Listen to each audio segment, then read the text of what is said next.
Always remember, the opinion you follow should be your own.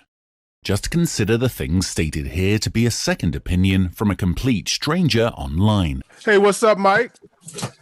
Phil, not that bad. As things are going well. Happy Friday out there in Listenerville. And we got a special guest today, so excited. That's right. So, hey guys, we have a special guest, Owen Mesdag. Owen has designed some of the most game-changing outdoor gear in the world, from helping launch MSR's legendary water treatment products to creating breakthrough gear like the e-case when smartphones were just hitting the scene, and even traveling to places like Nepal and Guatemala to deliver life-saving technology. This is a true insider's look at how the gear we trust actually gets made. With years of experience at top brands like MSR, Thermarest, Platypus, Outdoor Research, Sea Line, Dometic, and more, this is going to be a master class in gear design, innovation, and turning passion into a global career. If you love outdoor gear, overlanding, or just want to know what it really takes to create the products that fuel adventure, you don't want to miss this. Owen, welcome to the show. Yeah, thanks for having me. So now we're going to put him in the hot seat. We're going to start out hot. People have woke me up this morning telling me that there's some big news about the Northwest Overland Rally that's going to shock me, and I'll let you talk about it, Owen. Okay. Well, I mean, first off, the rally itself has been going on for, how long have you been going? Since the beginning? It's been 13 years. About 10 years. 10 years. But yeah, I think the rally, and the reason I think it's 13 is in 2012 was the first year I went, which is the first year it was in Plain, Washington. And my wife and I went. I think we'd heard about it, and we just bought our second Land Rover. So and we're like, let's go out to this rally. And we had just found out we were pregnant. And this is why this is a pivotal time. So we were sitting there at this rally, and I think there's probably like 5 or 6 vendors, maybe like 100 people, not even 100 cars, but like 100 people sleeping in a tent on the ground. And we just had a blast. It was just a nice thing to do. And then the very next year, the show got bigger, and we had a 6-month-old who went to the show. So we've had our son, who's now 13, has grown up at this rally. So the rally to us has meant a lot, and as much to us as I've heard now it means to a lot of other people. And then in that time is with my time being at MSR and the things with water treatment, Ray has always reached out to have me teaching classes on water treatment or whatever. And then my son, when he was 7, I believe, taught his first class. So teaching water filtration to teaching kids.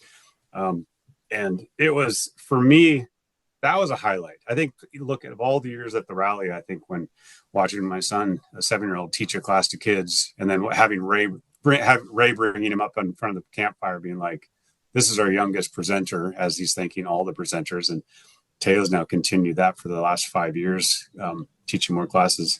And I think that's in the essence is why I go to all the other expos as well. And I haven't seen one that's as accepting and just offering opportunities for people just to kind of share their stories, like the Northwest Overland Rally. So it's, if you've been, it's great. If you haven't been, I'm sure you've heard about it. It's a fan favorite for sure. So then to get right into too is earlier this year, Ray and Marianne that reached out to us and wondering if we would be interested in taking the rally over. And of course, it's big responsibility, but such a love for the event that we of course wanted to take it on. So we've been putting all the efforts into it. The plan this year was a little bit of a copy paste, keep it going as it has in the past. Having Ray and everybody on board to kind of help transition into the year or into this year. And then with the plans to keep the lights on this year, and then already writing the playbook for next year for a bigger, better event. Not bigger in we're turning into an expo, just bigger as in a better platform for more people to tell their stories and share their knowledge and that kind of stuff.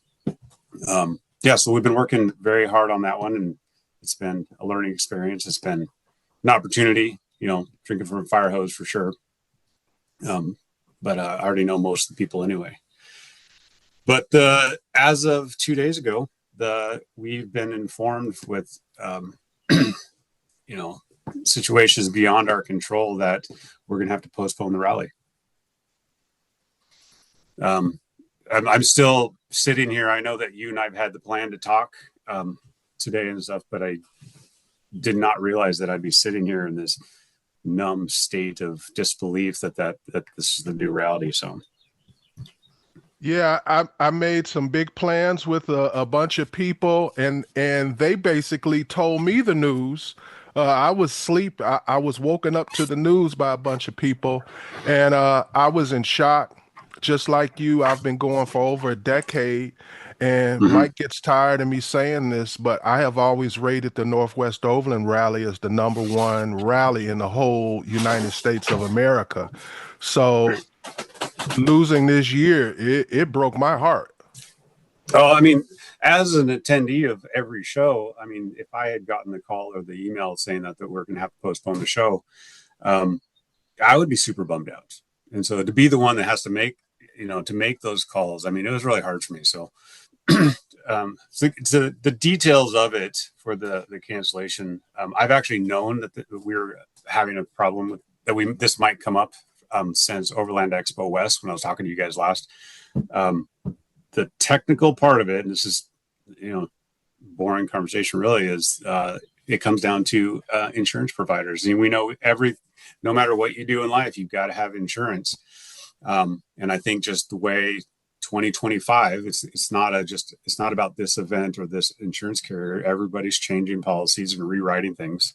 And we were at the expo, and our insurance provider who's covered this rally forever, or at least the last many years, just informed us there was a policy change, and they go, "Are you guys still offering overnight camping and campfires?" And I was like, "Well, it's kind of the essence of the event, yeah." And so they were like, "Yeah, it's a smaller firm," and they were like, for special events, they've changed their policy and they don't cover those items." No problem. We instantly started working with a broker and started working with a new insurance providers and getting this solved. The problem was the notice that we had came with not enough time to reinstate it. It was just simple math of the calendar, I guess. So I guess I'll ask you the question I'm going to get 100 times. So is this it? Is Northwest Overland Rally over? What's the future? Oh, yeah. Hell no. The Overland Rally is like we're already writing the playbook for next year. And I mean, the things we have planned is keeping it going, having it just I like to describe this rally as a platform for people to perform. It's not my rally. It's not anybody's rally. This is our rally. And the thing I love about it is I love the fact that this is where vendors come to relax. This is where people come to relax. This is where people plan their whole year. It's a pilgrimage for some to actually, it's a good excuse to pack all the gear into the car and use it, because this is practice. This is a learning space. And so we'd already, having been to the rally and enjoying all these classes, I mean, in a way, I wished for more sometimes. I wanted just more stuff to do or more diversity in knowledge. As soon as we were given the opportunity, immediately we started writing the playbook for better. I've been a product manager for a long time, and I look at the rally as a product for the people, and so you need to deliver a good product.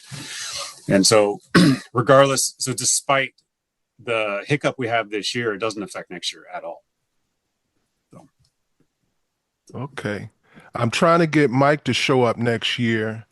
So, first you got to get me out of Mexico. You got to show me why. You're going to have to give me a reason. Have you been up here to Washington? Have you been to the east side of Washington? Oh, I know the area pretty well. Yeah. Yeah. It's gorgeous. Beautiful. I mean, I live on the Seattle side of it where it's just beautiful, green and wet. But every time we go on camping trips, we drive right over the mountain to the east side. So It's a huge pet peeve of mine that still to this time in history, it seems the world does not understand how beautiful Washington is. Mhm. And it's like out of the 50 states, it's got to be in the top five for beauty. Sure, Mike's going to disagree with that one because I Oh, know there's so many beautiful places in the state. I would just say like the fact that we live in Washington, the accessibility to to ocean and and lakes and mountains and desert and like I mean you basically get so many diverse landscapes, um, all within just a few hours drive is just I mean it's a very special place. We're very privileged here. Uh, so we're gonna get right into it, bro. We talk about everything. You said your game, right? I'm So, game. so wait, uh, backtrack 1 second. So for the listeners, because I want to go back to this. So the event was canceled for insurance problems. That's it. Because I know I'm going to get asked a million times, so I'm just being. Mhm. What? How is it going to be different the next time? And let me ask an additional question: Is this a bigger problem? In other words, am I going to, as a consumer out there, am I going to start worrying about all overland events? So I can only answer that a little bit, only because I've just only got I've had 2 weeks worth of knowledge on this one. Is from what I've been working with. I mean, even this morning I got another quote back.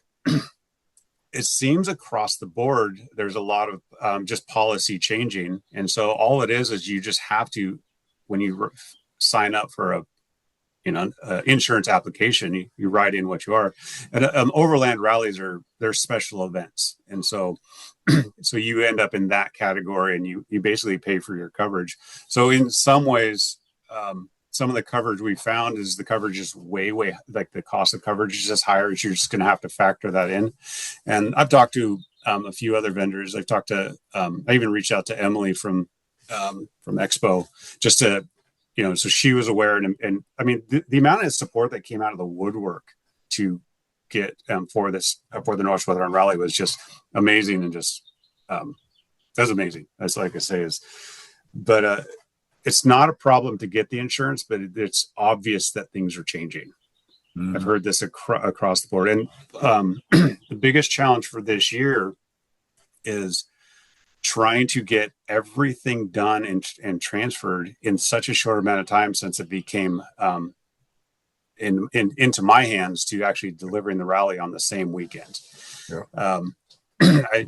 So I've got the phone call at the end of January with, hey, would you be interested in taking over the rally? Well, end of January is already like tomorrow. Like it's to try and plan an event is not a whole lot of time. So talking with everybody involved in the past, it was all hands on deck. We're going to, like I said, keep the lights on, copy paste, just keep it going. But with insurance and stuff, I have to switch over and write it up. Everything is in new names and new businesses, all that kind of stuff. And so they reevaluate everything. And that's actually what triggered all of this. So it wasn't. And that's one of the things. I mean, I could tell you from even from my old days of running events in the Land Rover community, it starts becoming very cost. I don't want to say cost prohibitive, but cost sensitive in a sense that, and I'm sure you've seen some of this in your various things that you've done, where people bitch. I mean, that's part of life, right? People bitch no matter what, and they start bitching about the cost of events. I mean, I hear it all the time, particularly Overland Expo. That kind of venue is obviously very expensive, and they're people oftentimes on the outside do not understand the amount of money that it costs to run these events, and then they look at the price and they go, "Holy shit!" Yeah, Well, and I've been doing trade shows and overland events for 25 years. I mean, I've worked for so many different brands out there, but I mean, it wasn't my budget that we were putting in these trade show booths at these events, but I was aware of what was being spent on them. And I remember in my early days at Outdoor Retailer with Cascade Designs, is finding out that some of these big booths, I mean, in an indoor space plus booth building, what the amount of money spent was literally the cost of a house. Yeah. In some areas. I mean, you're like, and it was just to rent a space for 5 days. Yep. And I always was shocked at that, but it wasn't my money. But we had to be, as a product manager and brand and developing stuff, you always had to be sensitive to what you brought in, because cost is that. So I've always known that. And now with Dometic is watching the expense of the expos kind of go up every year. And basically you're watching booths get smaller and smaller because people can't, instead of spending more, they're spending the same, but they're having to shrink because they can't spend more. Right. And so for the Northwest Overland Rally is what I've learned now is like with some of the expenses, because now that it's my budget and my expense is obviously it's going to price sense. It is price sensitive because now it's my responsibility.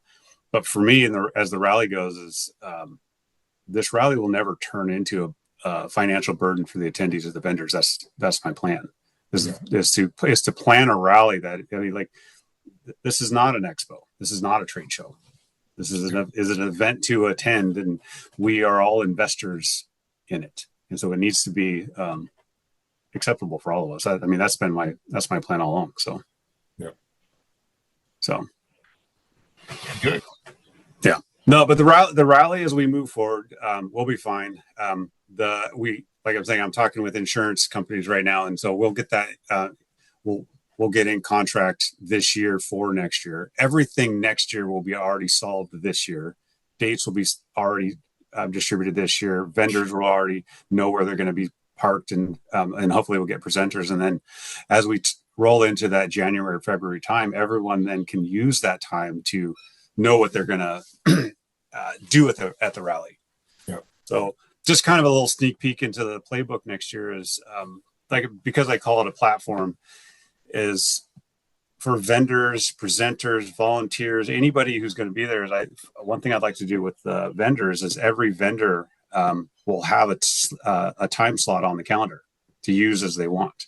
So instead of just having a calendar and trying to fill it with random topics, is let's say we've got 50 vendors, there's going to be 50 vendor slots on that calendar, and each one broken into the category of like, is this navigation, or is this communication, or is this product or happy hour, whatever, is people can go and look and see what it is. But now every booth and brand has an opportunity to tell their story, share their knowledge, or just simply have a gathering. But now everybody will know, oh, now it's time to go over to, Mule Outfitters. Now it's time to go over to the Howl campfires and stuff like that. And so that's a little sneak peeks there. So I want to talk about you now, Owen. Every time I've talked to you, we've had some great conversations about gear. You always seem to love talking about gear. What is it about the outdoor equipment that keeps you passionate after all these years? I don't know. I don't know if I even have a single thing that keeps me passionate. It's like I wake up in the morning. It's like all of us, we love going outside. The gear we have is a tool for our adventure. And then if you're just someone like, I don't know, like a little kid who plays Legos, I mean, all they want to do is just play with the Legos. It's not about finishing the project. It's about, it's about the process. And being someone who's super into the outdoor industry, the gear you have is just part of the process of the adventure. And so I'm actually just always thinking of innovation and design and stuff. So I think a little bit deeper into each product, but you can show me a shiny flashlight and I'm just, everything's a shiny penny when it comes to gear. So we want to understand how someone like you thinks. One of your earlier inventions was creating the e-case back when smartphones and e-readers were just taking off. What inspired that idea? How did you approach designing a product for emerging technology? That was an accident, and I'll back up to like how I got in the industry in the first place. And so that e-case was an example of me getting in the industry in the beginning is I used to, when I was living down in Oregon, I was doing a lot of backpacking and didn't have a lot of money, but I knew that I could buy a backpack that I wanted. And it was just, it served its purpose, but I wanted it to do a little bit more so I can go a little bit farther. And there was a sporting goods store in town that had a repair shop in the basement. And so I used to go down there and I got to know the woman that ran it. She had a whole bunch of sewing machines down there. And I would talk to her and I go, hey, can I get this modified this way or that way? And so we'd modify my backpack, but I'd have her do it. And then I got it my first, I wanted to get into mountain climbing. So Mount Hood was down there and that was my new goal. I got a backpack, didn't like how it worked, took it down there, would cut the straps off, re-sewed it so it became the pack I wanted. And so that was constantly developing product that way. Just changing it for, modifying it for the necessity of the adventure and my own personal taste. I then later moved to Seattle for school and for doing design and film and photography because I just wanted to get, my goal in life was I wanted to be a high alpine cameraman because I was back in the Warren Miller days. That's actually the first time I met Glenn Blake, who was just a super rock star guy on the screen, and now you just see him, he's standing in the booth at Expo West talking about his rooftop tent on his rock crawler. So it's just like, it's funny how this has come full circle. But when I moved to Seattle, I told myself that I'd only get a job in the outdoor industry, knowing that the schooling I was going to go to was for that. And if I could get a job in the outdoor industry, I would just be closer to the sport that I wanted to be into. I was applying for every floor position that you can get, REI, North Face, Patagonia, a bunch of them. And then one of them was outdoor research. And at the time I just needed a job to put myself through college, and outdoor research called me and offered me the job. So I was just working in the retail store. And about an hour later, North Face called me and offered me a job at their retail store. And I took the outdoor research one already. What I didn't know at the time walking in those doors is outdoor research was still a founder-owned company. And they did all of their design and all of their manufacturing and marketing and sales and warehousing all in the same building, right on First Avenue in Seattle. So immediately I walk upstairs and all those sewing machines that I was using at that repair shop were standing in front of me on this production floor, and they were all in my access. And so I started modifying all my own equipment immediately and learn how to sew and to seam tape and how to put things together and start creating my own products just on the side. And then now I had Rainier to focus on and climb there. So it was by, the luck of opportunity that was given to me by brands back in, the early 2000s that I was able to keep, developing this knowledge. And so, like I was saying, I went to school with this to get a degree in camera work so I could be a cameraman. And I ended up excelling in the thing I already loved to do, and that was creating product. So I went on to actually doing a bunch of work in film, but then the product development just took off even faster. So worked at Outdoor Research for 5 years. Then I got a call from Cascade Designs, and that because I'd left OR, and they said, "Hey, we've got a project that we would love to have solved, and we've heard that you might be the guy who could solve it." And so they offered me a 4-week contract for this project, but they couldn't tell me what the project was until they hired me because it was sensitive information. And I was like, all right. And at that time, I just wanted another outdoor brand on my resume. So they brought me in, and I started working on, it was a water filter that they were making that they were working on. And I can talk about this now because that water filter isn't around anymore. And in that project, they extended the contract to 6 weeks. That was basically an engineering grunt. That means I wasn't an engineer. I was the engineer's bitch to do all the work. And so, but I loved it. It was hands-on. And so also walking into MSR, Cascade Design, which is also on First Avenue, downtown Seattle, they did all of their engineering, all of their manufacturing, all of their own tool making, and testing everything right there in-house. And next thing you know, I went from every soft goods I could possibly make it Outdoor Research now to all the tools you can make anything out of metal to plastic, everything right there at MSR. So I just jumped into just my absolute second dream job. So that was opportunity again that I'd walked into. So, but that water filter project, I ended up solving it in 3 weeks. They said, well, we got you for 6 weeks. We'll keep you busy. They kept me busy for 7 months, and then they hired me. And then that turned into a 14-year career there. I have a, oh, I'm sorry. Go ahead. No, go ahead. This is a personal question, a curiosity. Living here, there are so many outdoor companies that are based from here. The only other place I can think of that comes close is maybe Utah, maybe Colorado. What is it about Seattle that draws so many outdoor industry companies to come here? I don't know. I think, it goes, you might even have to just trace it back to like Boeing. Seattle was known so much for just the industry, manufacturing and industry, and just like technology development going way, way back. And so there was the infrastructure and the warehouse space existed. And I think a lot of the people that that started these outdoor brands actually came from aerospace, and they were already engineers in a bigger for bigger companies that are way more technical, and either aged out or decided to leave it, or for whatever their programs were over. You got these entirely intelligent minds surrounded by mountains and outdoors. I know Ron Gregg, when he started Outdoor Research back in 1980 or 81, he was on climbing, I think, Mount Shuckson or Baker. Somebody out there knows the right answer, but him and his buddy, their feet got super wet and soaking wet and cold because they didn't have proper gaiters. So he's an engineer, came home and instantly designed the snow gaiters that we basically know today, and everybody else has copied.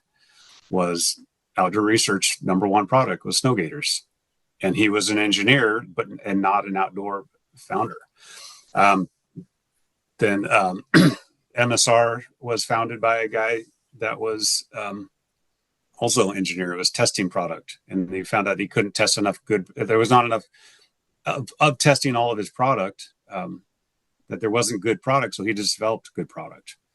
And then like Thermarest, those guys were old Boeing engineers and created the first self-inflating mattress. So I think that's how Seattle ended up with so many founders creating the brands we know today.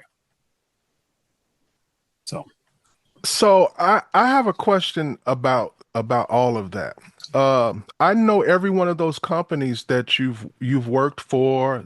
Matter of fact, some of them have even merged. They're part of the Cascade Group. I know all about them. I've even toured the buildings. Will there ever be, considering tariffs, considering the economy, considering technology today, will we ever have another Outdoor Research, a place just buys a building and starts sewing stuff? MSR, will we have a small company like that emerge again? I think it was for sure. And I'm going to use a new brand that's out there, is like Howell Campfires. Are you familiar with them? No. So Howell Campfire, there's the super cool propane fire pit that you're seeing at all the Overland rallies. Oh, yes, I have. Yes. Yeah. So I got to know those guys a few years ago, I think in 2020 or 21, I believe. Met them in Denver at the Outdoor Retailer when the show was there. And we were sitting and talking, and they were talking about this new idea they had. And it was what you guys see today. Those guys had an idea, living in Denver, brought the right people together and created a product in-house. And it's made in America. It was designed, thought up in America, designed in America, manufactured and sold all in America. So I absolutely think it's possible because we're watching it happen in current times. I think what's happening with tariffs is, I think it's the right thing to bring more manufacturing back to America. Everybody's been saying that, the entire time I've been in the industry for 25 years. They're like, no, we should do more manufacturing in America. And absolutely. The thing with manufacturing in China or any country over there is the entire world has invested in technology development in those areas. I mean, the manufacturing technology, the components we have when it comes to like the hollow fiber out of a filter that we use as a life-saving device worldwide. I mean, that comes out of Asia. We don't make that in America.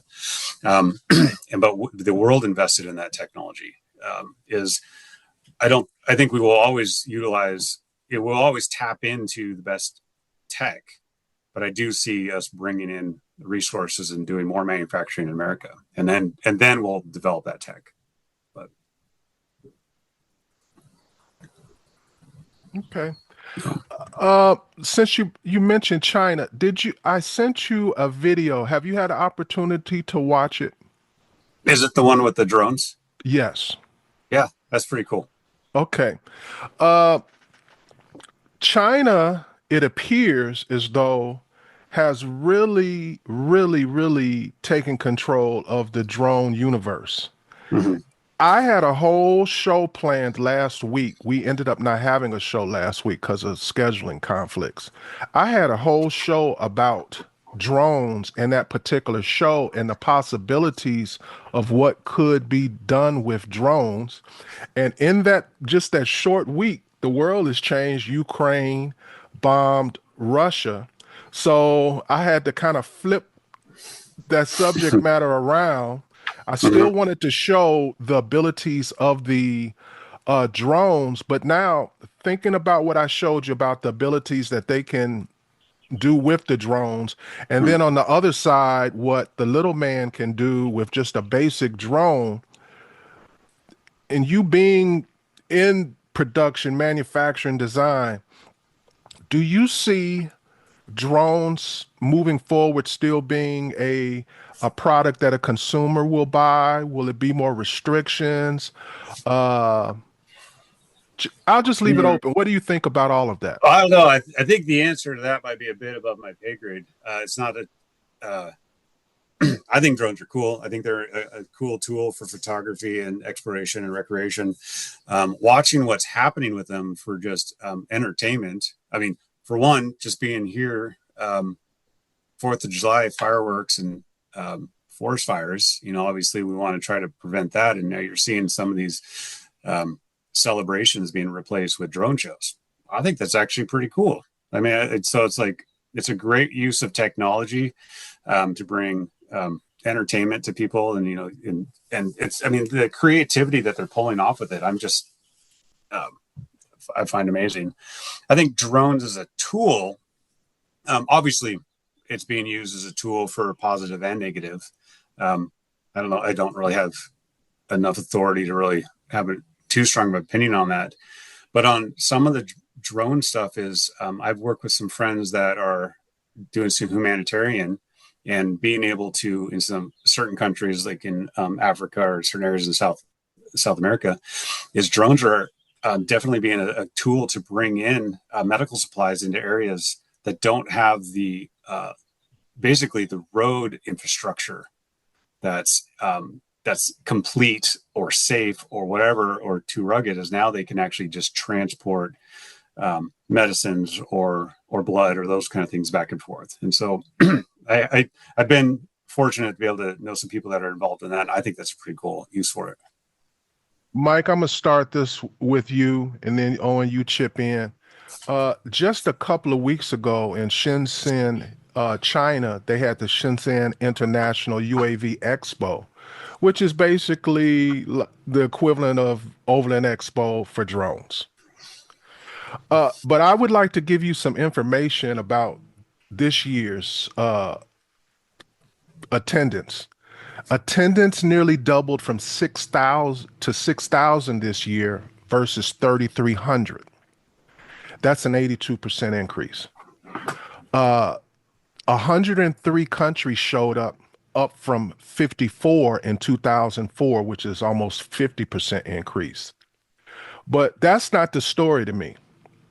This year saw a sharp rise in government agencies, law enforcement, and military delegations. In addition to that, there were behind the scene meetings where there were discussions between nations about establishing routes and negotiating cross-border flight rights.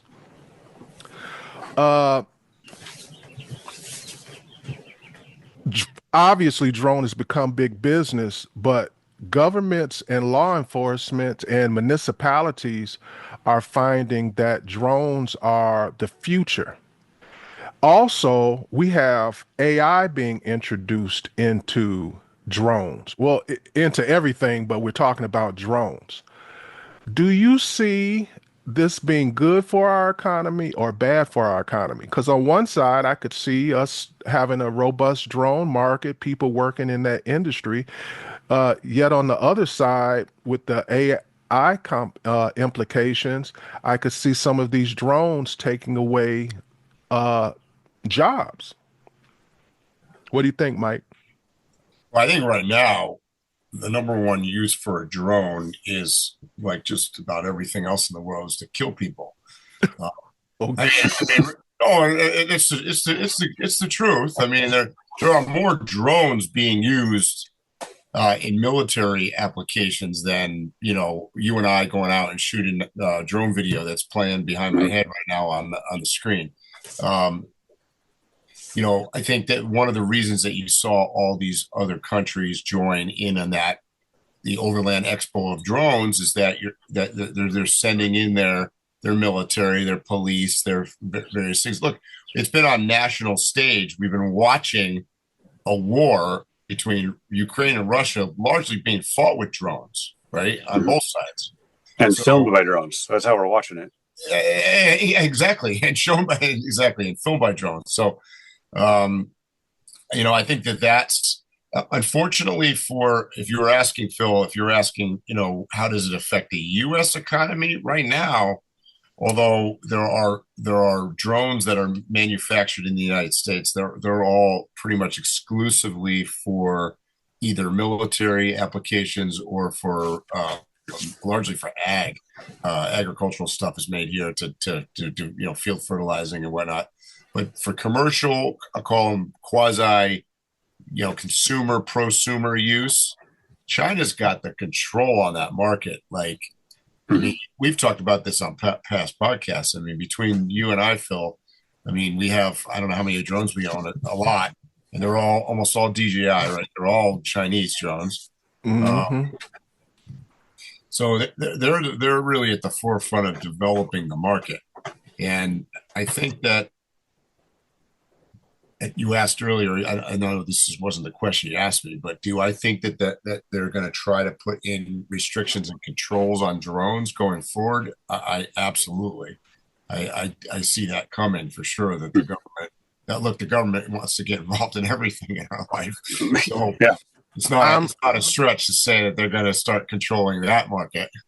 I'm predicting a year from now, it'll be easier to get a driver's license than a drone operator's license. Mm-hmm. Yeah. That was kind of my thought too, is when you say, is it going to take over job opportunities or something in America? It's like, to be honest, I don't know a lot of jobs that people have as using drones.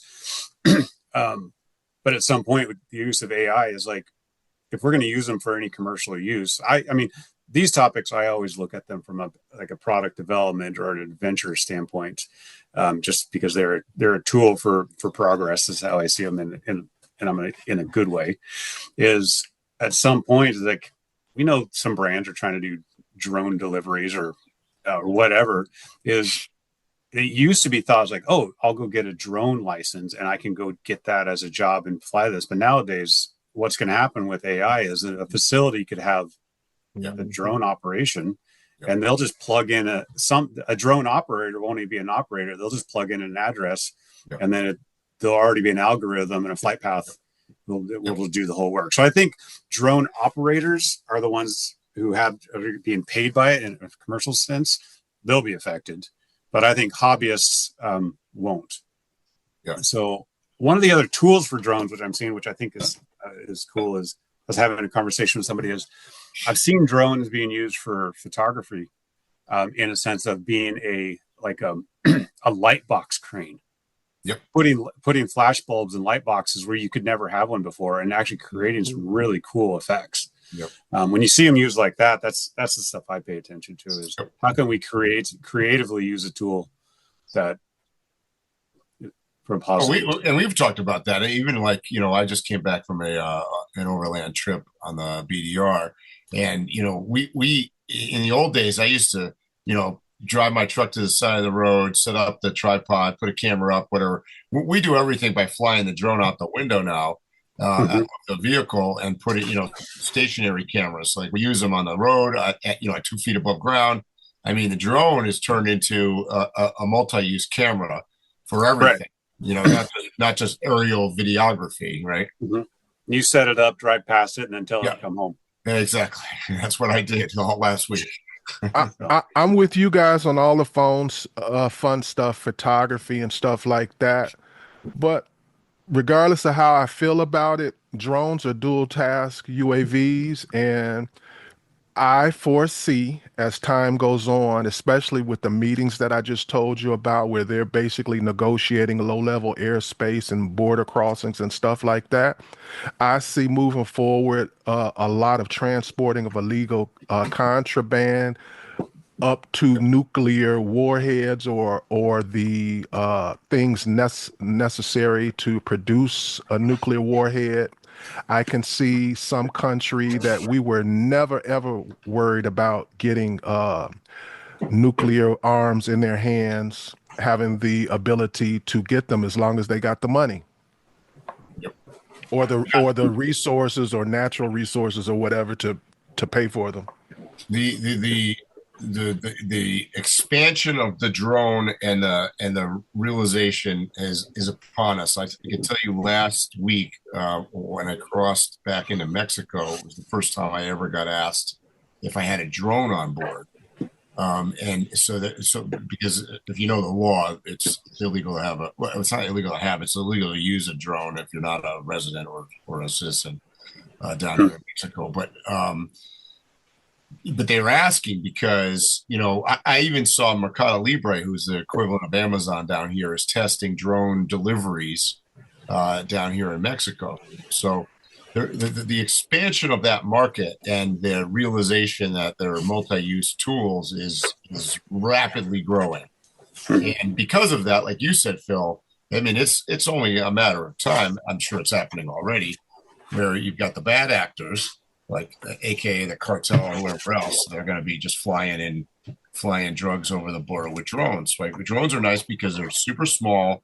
They can fly at low elevation. They're fairly quick, particularly quick for their size, and super mobile and cheap.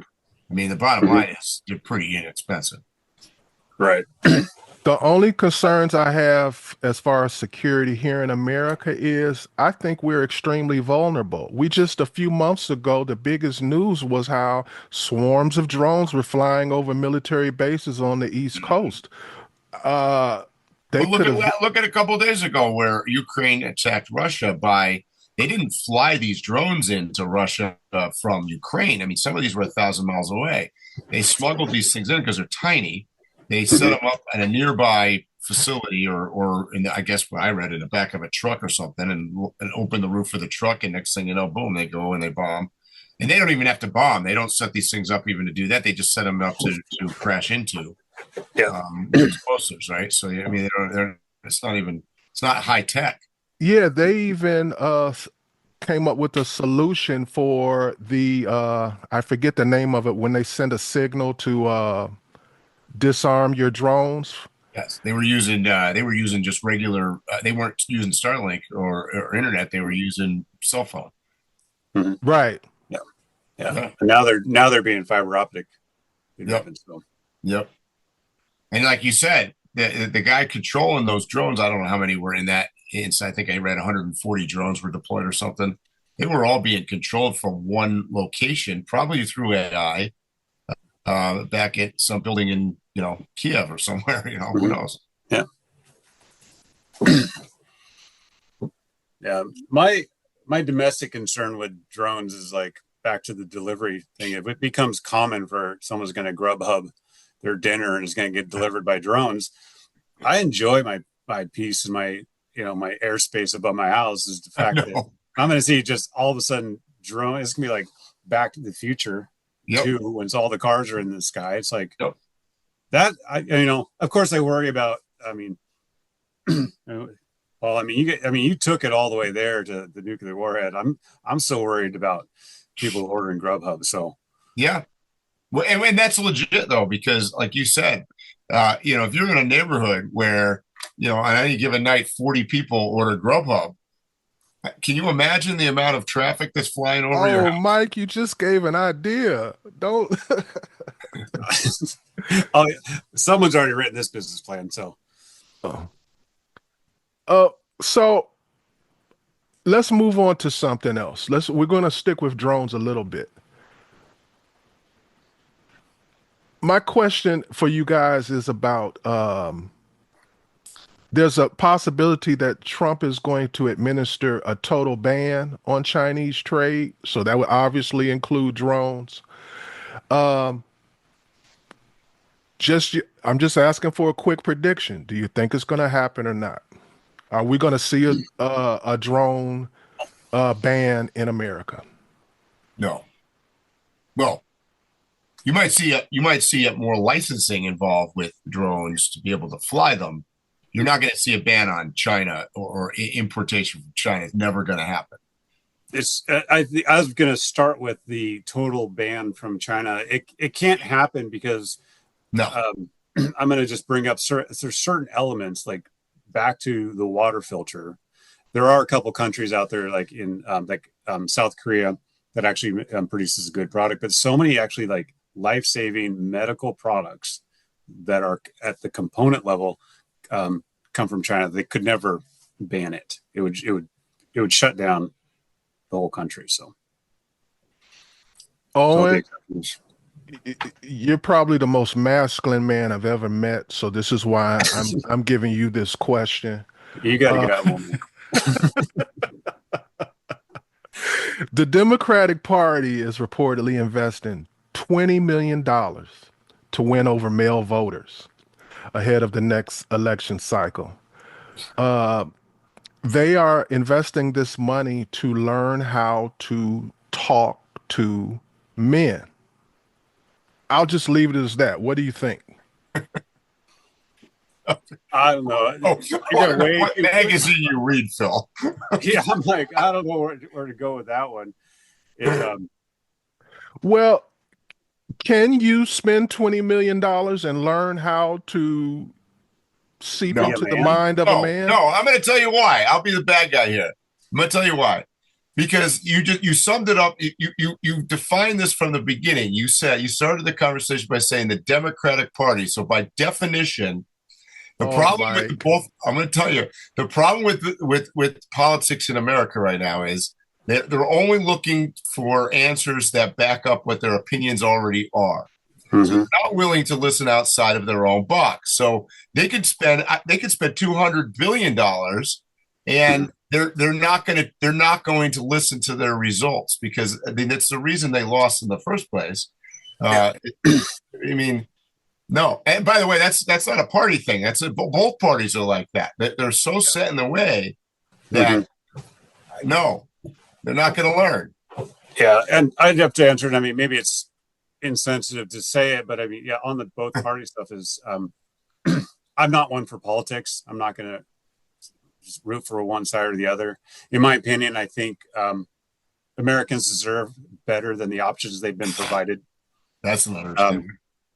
And so that's how I look at it. But the thing is like, if they're going to invest in communicating with a man, is like, I want to know what their definition of a man is.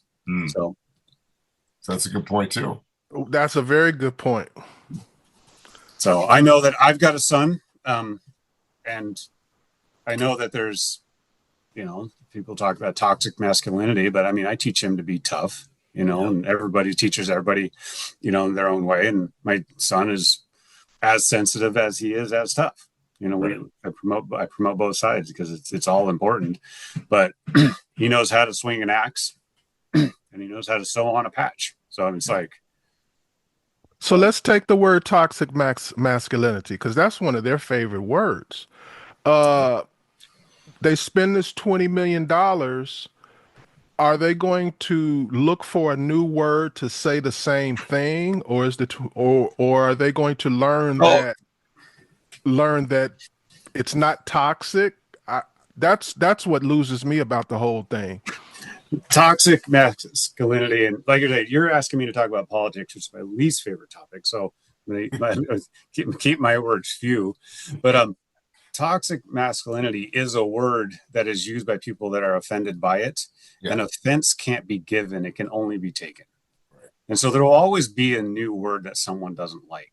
And so I think toxic masculinity is just I mean, it's a stupid definition anyway. I mean, they defined it, Phil, as, I mean, that's the word they're using for the people that they were not able to get the votes from, that they claim voted the way that they did because they listened to too much Joe Rogan, right? I mean, that's the reality of it. They're not able to wine and dine that section of the population, if you will, because they've not been able to understand it, I think. Well, I think there's something missing from the whole conversation, and it seems like both sides are scared to really just say it.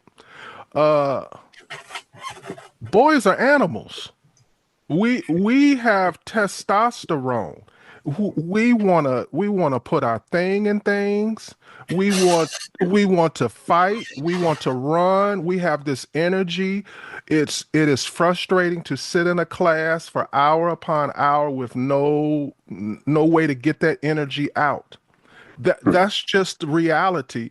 And the modern world has gone farther and farther away from the ability to get the energy out. Like when I was a kid, we'd go. My mom would send us to the backyard somewhere with a bunch of wooden swords or something, and said, "Go, why don't you guys go beat each other?"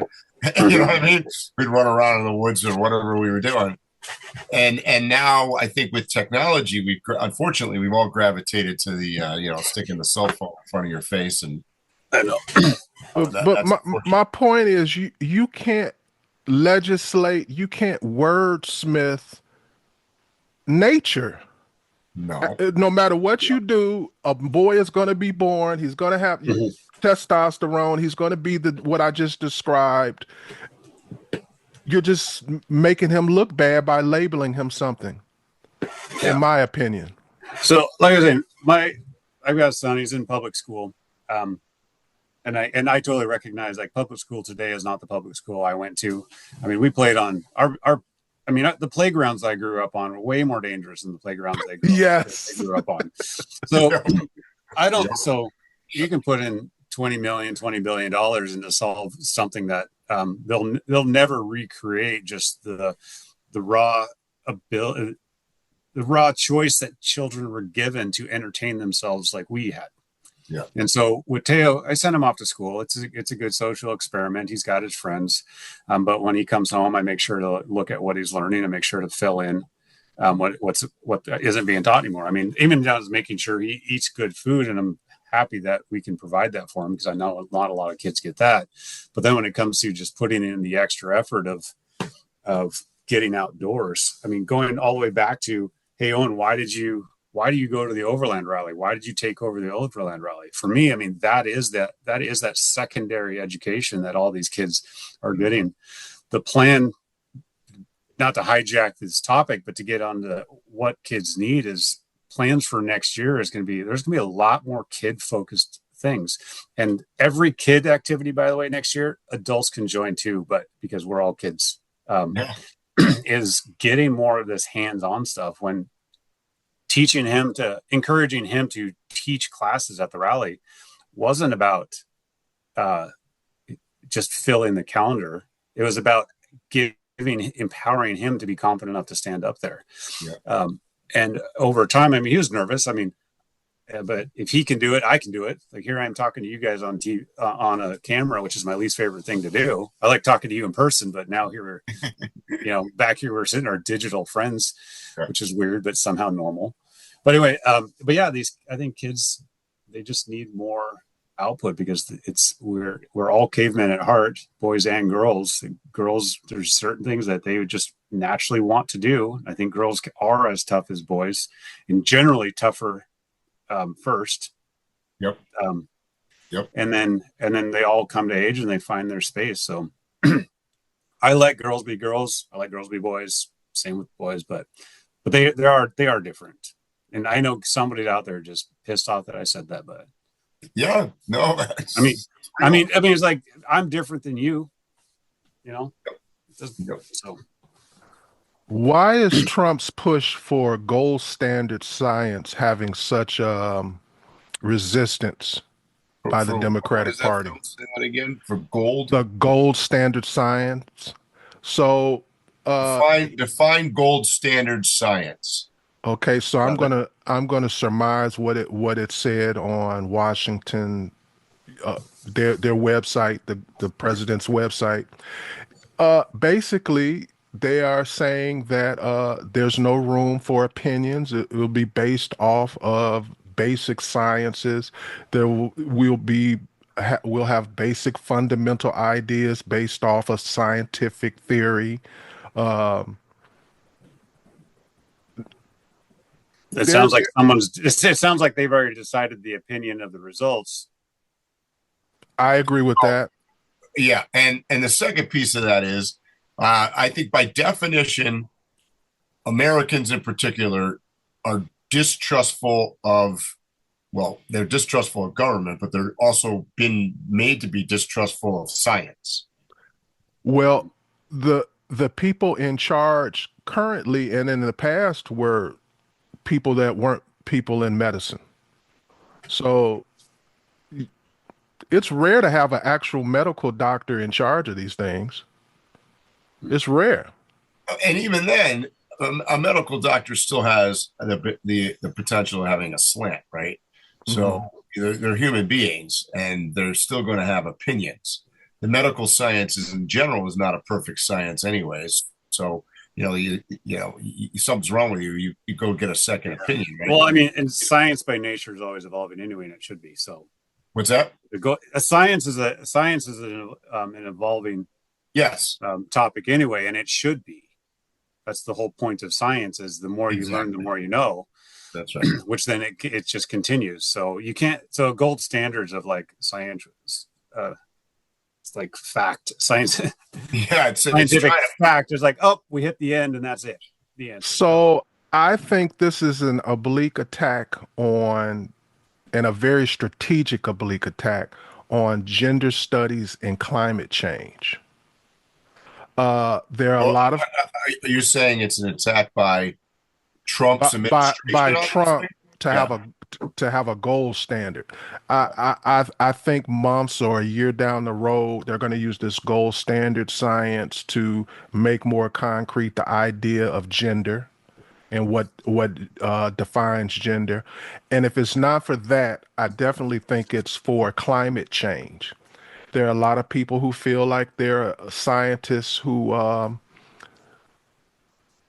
they give their opinion more than anything based on science when it comes to gender and climate. They feel like I'm one of those people as far as like with climate. I believe history has more to do with climate change than us. We definitely have something to do with it, but I think it's minute. If you study history and geology and those things, it's readily available. Many times. Yes. Yeah. So yeah. But that's you being open-minded, and I think that's the difference. Yeah, exactly, Phil. You're not allowed. You're not allowed to be open-minded. That's where you're making your mistake. And I think humans have a lack of humility. We think we're the greatest thing that ever happened. And I was about to say, we're going, in the big scheme of things, we are going to be a blip on the radar. First of all, when we do destroy the environment and the climate, we didn't destroy it. We destroyed it for our own sustainability. We didn't destroy Earth. We have zero chance of destroying Earth. It's not going to happen. Earth will be fine. It's just we'll just ruin it just enough for us. That's right. And then we're out. And then the Earth will be fine. So That's A right. few million years from now, they'll be digging up fossils of us and our inventions and stuff, and we'll be looked at as a very primitive civilization. Likely. Yeah. Okay, Owen, evolution or creation? You don't have to go into it. I'm not going into it. Okay. I love Phil's.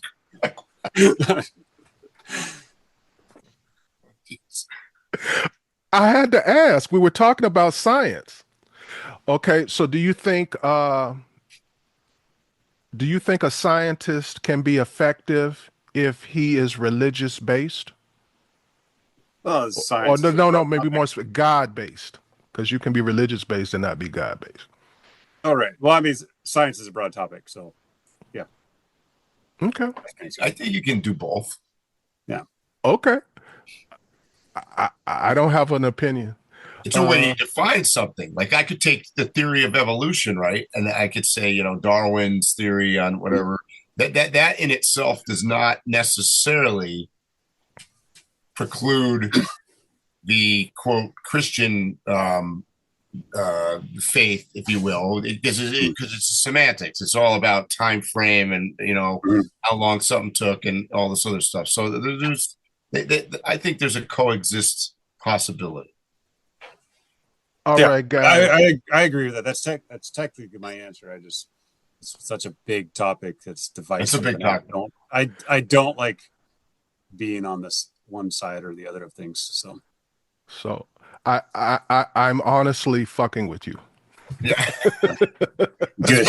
By the way, that's Phil's job on this podcast. Yes. He does this. Yes. No, this is my initiation for all Yeah, I'm used to it right now. He'll throw something from so far in left field, and you go, "What in the hell did you just ask that question for?" Yeah. So on the serious side, Owen, is there any last things you want to say to the audience, to the Northwest Overland fans, anything like that? Any last words? Well, I hope they all know. So, since the news came out, I called every single vendor personally to let them know. I didn't email them to just kind of break the news, and we talked to, and every single conversation was like at least 15 minutes long. And the support coming back there, everyone was, of course, bummed out, but understood. And that's been a very positive thing. So I just want everybody to know that despite this, the rally is in good hands. The transition came way too late. The transition should have started in August. Yeah. To be honest, and then we would have had it all wrapped up and ready by December. Like I said, I've been doing trade shows for a long time, and I've been to all these rallies. I know how it goes, but the actual operation politics, you have to bring in so many other people, and they only have one role, and you need them all. It's like herding cats; you need them all to work out, and you have to pay each one of them, kind of stuff. So that was kind of a difficult thing to do because, like I said, I got a call at the end of January. It took all of February to get the paperwork transferred over, which left, March and April, May. So 3 months to get everything going, it's a year-long project crammed into 3 months. I do product development, and you want one of these. This is the e-case. This is 18 months. You want a water faucet. This thing is at least 18 months. So, and an event is a product, and it takes years and years worth of development, and then you get 1 year to deliver the next version of that product. So, I just want everybody to know that if I'm disappointed and I'm heartbroken that we're not putting a show together this year. In some ways, I have no relief that it's not happening. But this was going to be a little bit smaller show. We were on the neighboring lot, which was not my favorite. So, in some ways, maybe we don't have to endure those things, and we're just going to skip a year and just come back to a bigger, better show. And it was worth the wait. That's how I look at it now. Things are meant to happen, and it's going to come back bigger and better. Yeah. So that's how I look at it. Things are meant to happen. My foot is not coming off the gas at all.